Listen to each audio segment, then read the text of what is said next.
I'll fly away, oh glory, I'll fly away in the morning when I die. Hallelujah, by and by, I'll fly away.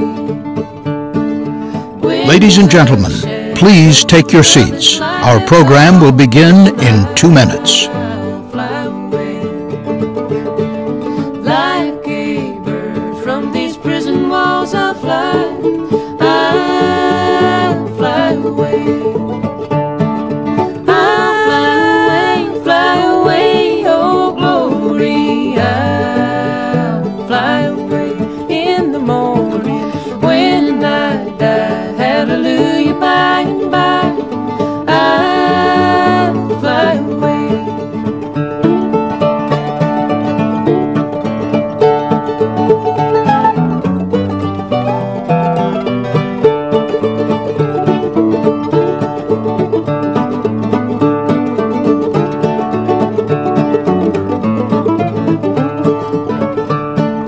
Oh, how glad and happy when we meet. I'll fly away.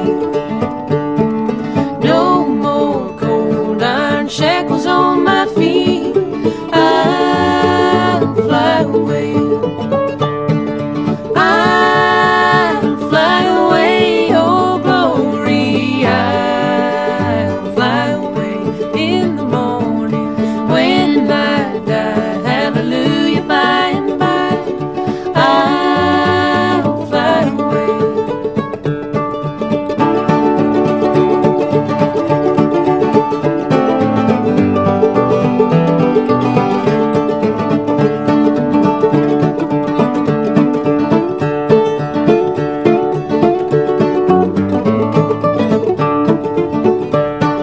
I'll fly away, oh glory. I'll fly away in the morning when I die. Hallelujah, by and by, I'll fly away.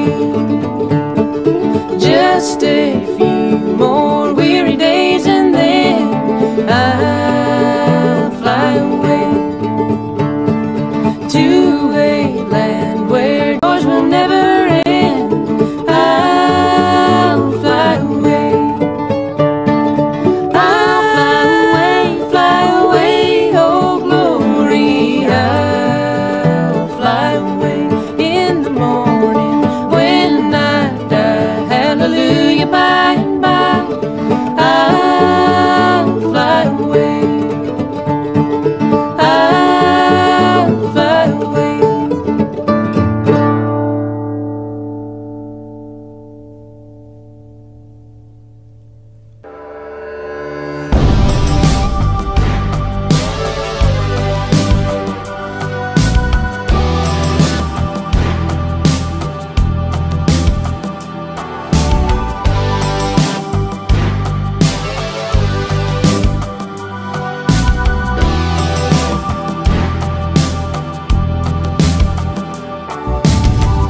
Into the distance, a ribbon of black, stretched to the point of no turning back. Flight of fancy on a windswept field, standing alone, my senses reel. A fatal attraction is holding me fast. How can I escape its irresistible grasp? Can't keep my eyes from the circling sky. Tongue-tied and twisted, just an earthbound distant eye.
Ladies and gentlemen, the chairman of HAI's Board of Directors, James Wisecup.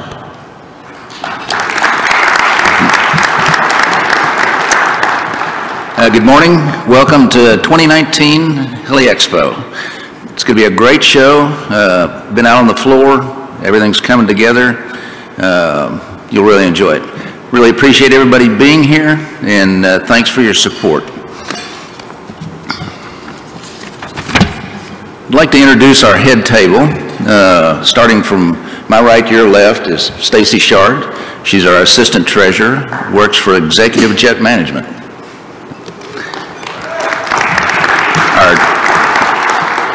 Our treasurer, Jan Becker, who puts the I in HAI, is from Becker Helicopters in Australia. Our vice chairman, Dave Bagelis, is under the weather today, so he sends his regrets. He works for Agro-Industrial Management. I'm the chairman. I work for Air Methods Corporation out of Denver, Colorado. We have our HAI president and CEO, Matt Zaccaro. We have the acting administrator of the FAA, Dan Elwell. And thank you for being here. We have Director Doug Barkley from Kachina. We have Director Jack Matasevich from Southern California Edison. Randy Rolls from Helicopter Institute. Director Dan Schwartzbach from the Houston Police Department. Director Mark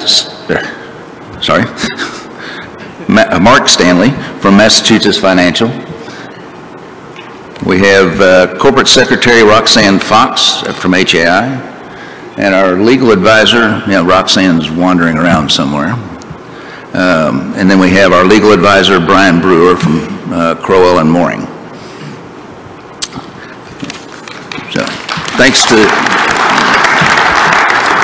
I appreciate all the help from the board during my year as chairman, and I always have to thank the HAI staff, who's just absolutely fantastic.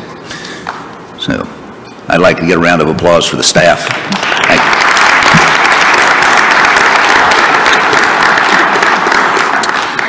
you. Okay, so Matt's going to take over from here, and he's going to have a face-to-face discussion with the acting administrator, Dan Elwell. So, Matt.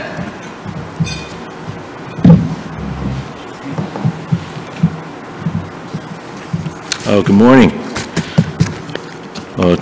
I'm very excited that Administrator Elwell has decided to join us. He's got an unbelievably busy schedule and traveling, and his interest in helicopters is much appreciated. Daniel K. Elwell is the acting administrator for the FAA. In this capacity, he's responsible for the safety and the efficiency and capacity of the largest aerospace system in the world. And he oversees $16.4 billion budget, more than 47,000 employees, and is focused on ensuring the agency and its employees are the best prepared and trained professionals to meet the growing demands and requirements of the industry. And I think we can all attest to the fact, because we're out there flying, we do in fact have the safest and most efficient air traffic control system in the world, which is nice to know. Mr. Elwell oversees the FAA's multi-billion-dollar next-gen air traffic control modernization program as the U.S. shifts from ground-based radar to state-of-the-art satellite technology. Prior to serving as the acting administrator, Mr. Elwell was deputy administrator of the FAA assistant administrator for policy planning and environment, senior advisor on aviation to the U.S. Secretary of Transportation, Elaine Chao, legislative fellow for the late Senator Ted Stevens of Alaska. 2013-15 was senior vice president for safety, security, and operations for Airlines for America, vice president of the Aerospace Industries Association. Mr. Elwell was also a commercial pilot for 16 years with American Airlines, flying DC-10s, MD-80s, and Boeing 757-767 aircraft. During that period, he was managing director for international and government affairs for American Airlines. Dan earned his pilot wings in Williams Air Force Base in Arizona after graduating from the U.S. Air Force Academy with a Bachelor of Science degree in International Affairs. Then Lieutenant Colonel Elwell retired from military service as a commercial pilot with more than 6,000 hours combined civilian and military flight time in the U.S. Air Force and the U.S. Air Force Reserve, including a combat service tour during Operation Desert Storm. And with that, I would ask the administrator to join me in the easy chairs and have a chat.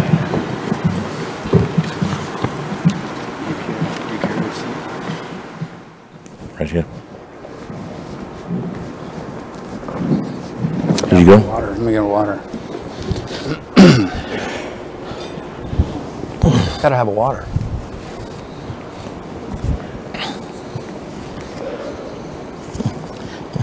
Now you have to imagine there's the fireplace behind us, and it's November. Feels like it. Although it's doing pretty good out there with the temperature right now for November.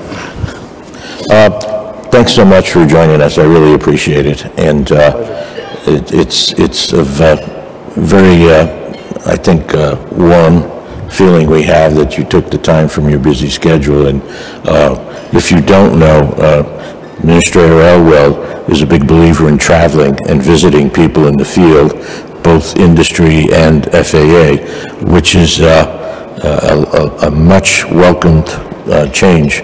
And we really appreciate getting the pulse and being out here with the operators where the rubber meets the road. The big topic for us has been for several years now is unmanned vehicles, drones, whatever you want to call them. But we have embraced that technology. We think it's a business opportunity for us. We're 500 feet or less. We're in the vertical mode. We're doing utility. That's what the drones are going to do. Yep. And we're the best qualified to do that. And we have actually started that process, and many of our members operate drones. But the U.S. integration into the airspace, everything about that is focused for us on safety first, which I know it is for you as well. And how do we integrate these drones into the airspace to become good operational partners with us, make it the airspace efficient, and we still have the ability to use all the airspace and move around in it. And there's a couple of things that have come up. But I would be curious to get a brief on what's the FAA's plans to try to ensure this safe integration. And then a subtopic to that is, I've been involved in many conversations where there's the two options, and the two options are the integration of UAS into the airspace, or, as some people in the drone industry like to say, the segregation of the airspace, where they have the solution. Everything below 500 feet belongs to unmanned vehicles, everybody else stay out. Well, obviously, we're never going to agree to that. That's critical airspace for us. So I'm curious, what's your thoughts on that? Oh, thanks, Matt.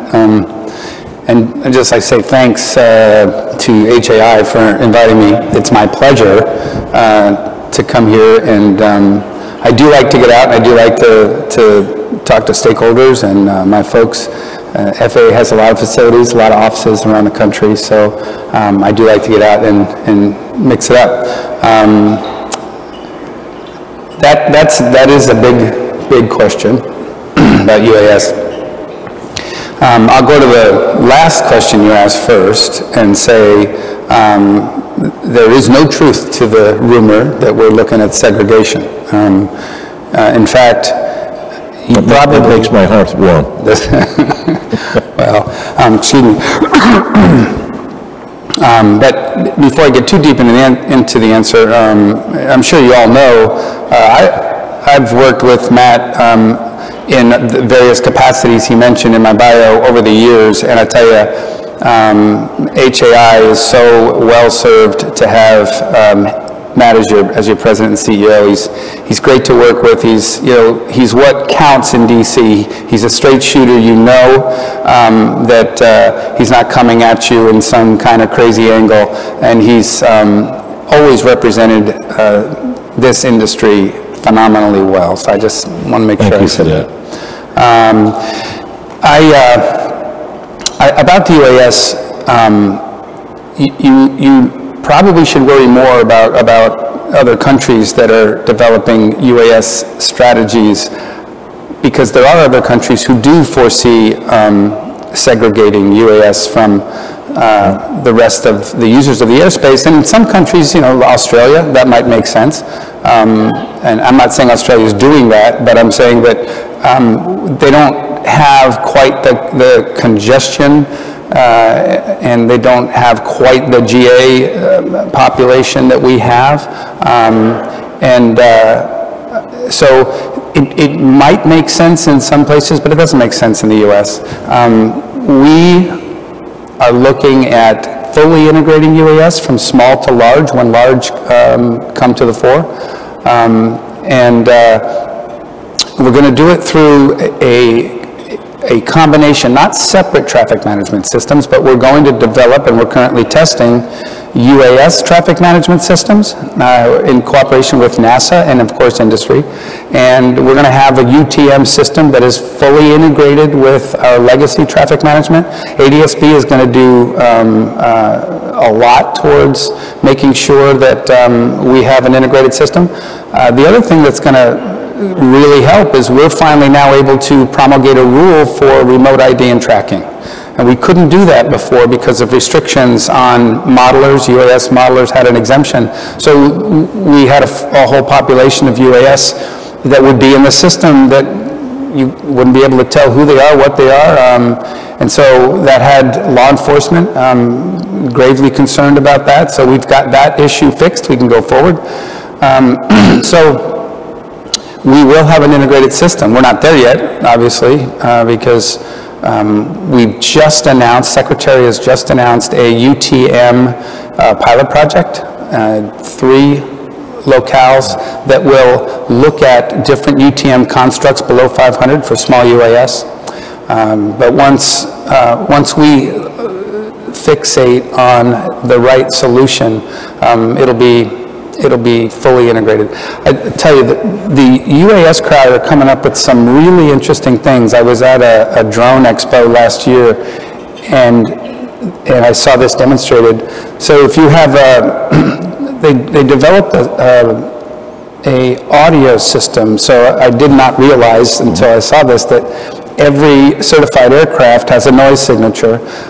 So these drones were programmed with really high-tech microphones, and these are drones that would be doing site surveys, would be doing pictorials, would be doing the work you're talking about for power lines and the like.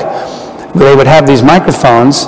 They would be able to detect 20 miles away an aircraft and its azimuth, and they would be programmed to lower, hit the ground, wait till the conflict was past, go back up and resume. And they could do that for anything coming in their path. So I just bring that up. I don't know that that's going to proliferate, but it just gives you an idea of some of the things that that the UAS world is thinking about to deconflict themselves from, especially from the folks who operate helicopters. So we're gonna get into the second part of the question, or did I cover both?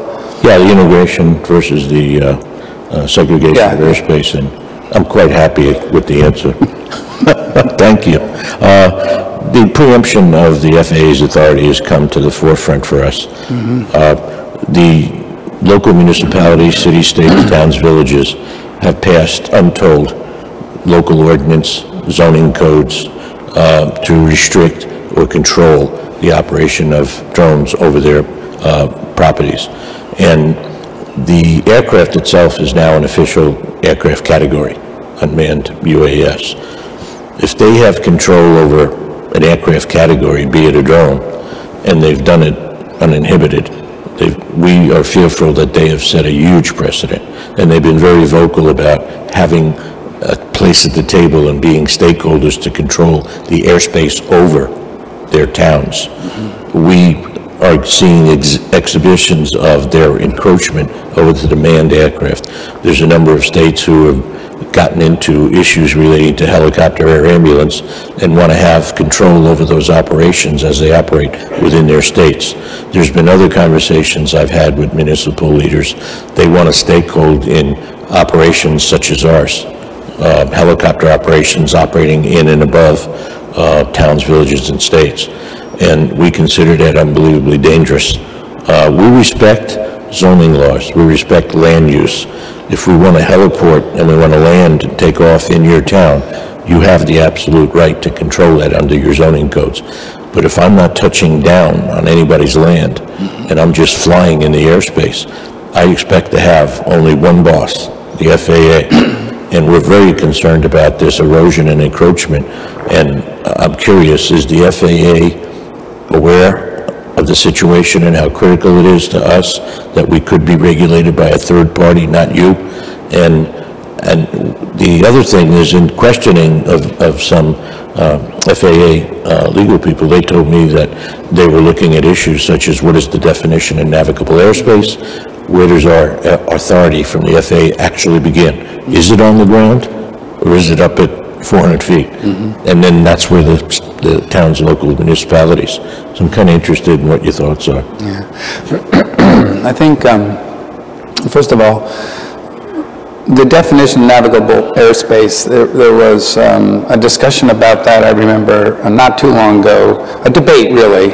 There wasn't a legal discussion to say yay or nay on the legal definition, but you know, the FAA controls all airspace above min safe altitude and takeoffs and landings, right? So, well, with the advent of UAS and of course with the operations of rotorcraft, that pretty much means we have all airspace, because with helicopters and UAS, any place just about is a takeoff point or a landing, and we regulate that. But the 400 feet came about initially as a 100-foot buffer to the MSA of 500. Right. And so that's kind of where that all started. As far as preemption is concerned, there is lots of precedent since 1958 that has withheld the FAA's authority to regulate navigation and certification and safety of persons and property in the air and on the ground. It's 100% our responsibility to make sure that air vehicles don't collide in any airspace at any altitude. So, you know, when we established LANC, the Low Altitude Authorization Notification Coordination, that LANC for UAS is the beginning of a UTM construct. They can use, drone operators can use their cell phone to get authorization to fly in Class B airspace in seconds. And that is something that prior to the automated system, LANC,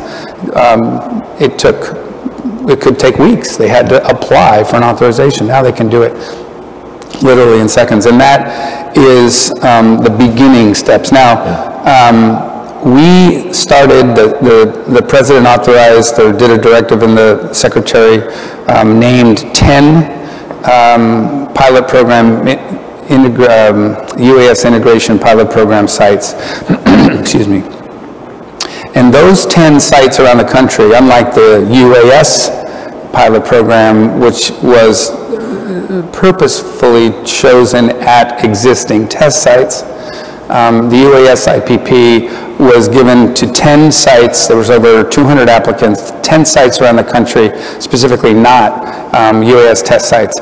And the whole purpose of that was to get the municipality, local, state, or tribal government to partner with the applicants, and there were many, to do a new or unique UAS application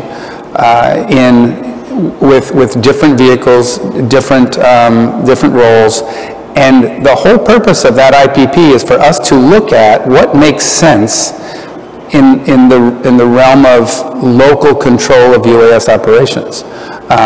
Not which airspace will they own, but you know, zoning for UAS is going to be slightly different than it exists today for rotorcraft. So we wanted to get a good picture of what makes sense by looking at these 10 sites over the next couple of years. So we can't really comment on what it's going to look like, and you did mention there was 40, 50 something local ordinances have been passed since UAS started flying.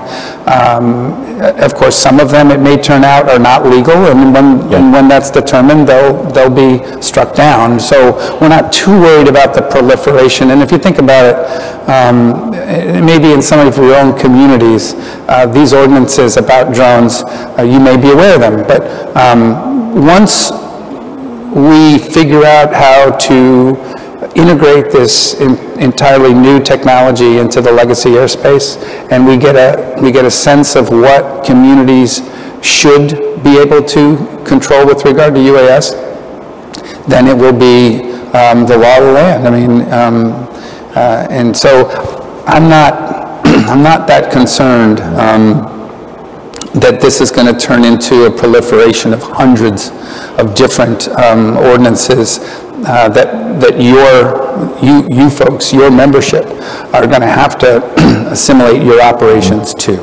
Yeah, and I think in order to give maybe a clear example, in the helicopter world, we do pipeline, power line patrols and inspections. We might run 100 miles of line. When we do that, we're going to run through 30 municipalities.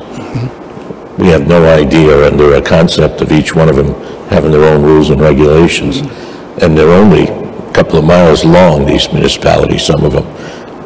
How do we know what's going on? Right. It'll take you longer to figure out what the rules and regulations are than the whole flight all day. Right. So we're pretty nervous about it, but if there's an easy way to state what our thoughts are, the minute our wheels or skids lift off the ground, we want to belong to you. Right. Nobody else. Yeah. So, and that's a good assumption to have. We like owning you.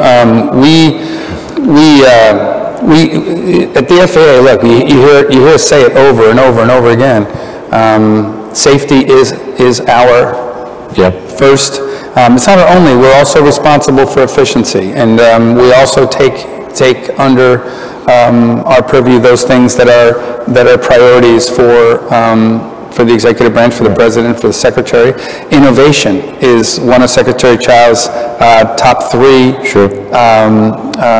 priorities during her tenure, and clearly enabling UAS, enabling innovation is a priority.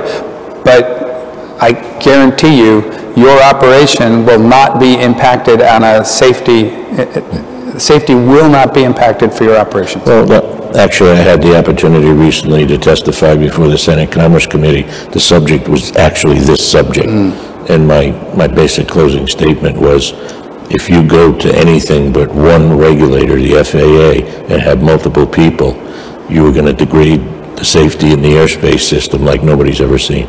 So, but I appreciate your thoughts on that. The last question would be basically about ADSB and projects like that. They were very successful to us, and we enhanced safety in the Gulf of Mexico, operational efficiency. We'd like to get that dedicated structure expanded into the helicopter air ambulance world, into air tours, other segments. And we contributed funding like everybody else with excise tax, fuel tax that we purchase. And yet right now it goes into the General Aviation Fund. And I'm sure you can appreciate this. We're not interested in building another runway with our money. So we'd like to have that money dedicated to expanding things like ADSB, like a low-level IFR infrastructure routing with point-and-space approaches, real-time weather, and enhanced communications. What's your thought on that? Yeah. So obviously we're supportive of everything you just said.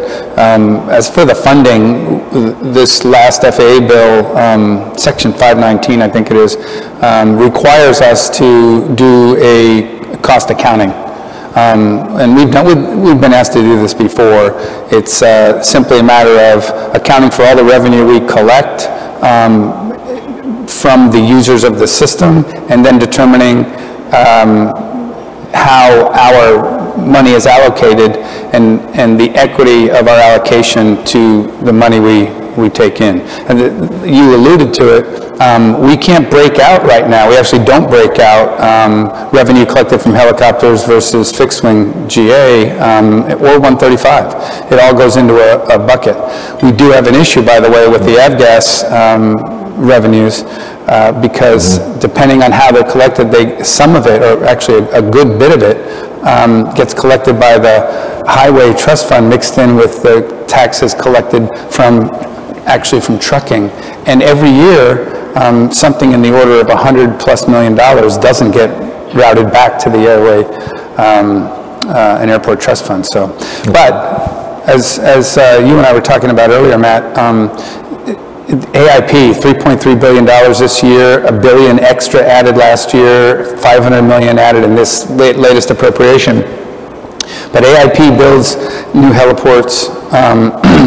F&E just got bumped up by Congress, our facilities and equipment budget, and that's what's building NextGen and ADS-B.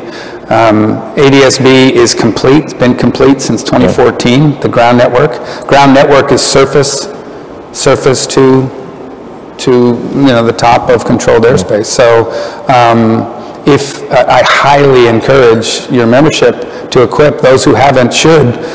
Every time I talk to low-level flyers and Experimental Aircraft Association, the folks who are equipping with ADS-B, and not just out, most of the folks in your realm are equipping with out and in, because then you're going to get real-time weather, then you're going to get situational awareness like you've never had, because you're going to be able to see with out and in everything around you from surface, well up into controlled airspace. So we are finishing ADS-B. We are not changing or waiving or extending the January 1st, 2020 deadline for needing to have ADS-B to fly in rural airspace.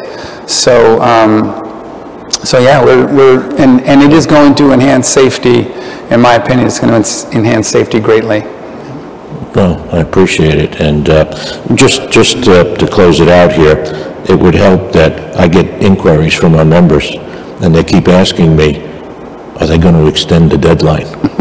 And maybe we can put that to rest. I've told them, no, but coming from you, it's going to be a little more motivating.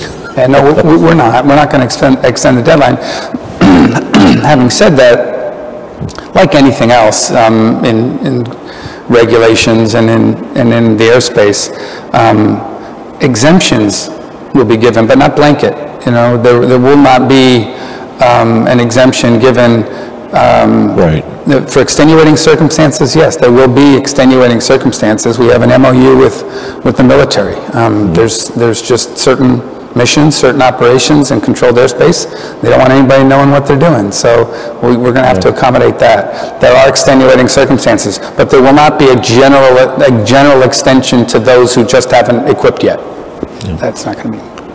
Well, that's been fascinating, and I wish we had more time, and we'll make arrangements to create that environment where we do have more time. But I really appreciate you taking time out of your busy schedule, joining us, and you're going to go and see the floor and all the wonderful, exciting things about our industry, and we really are excited about that. Thanks. But thanks so much. I appreciate it. Oh, it's my pleasure. Thank you so much. Thanks a lot. Thank you. And I think we're going to... Go out this way.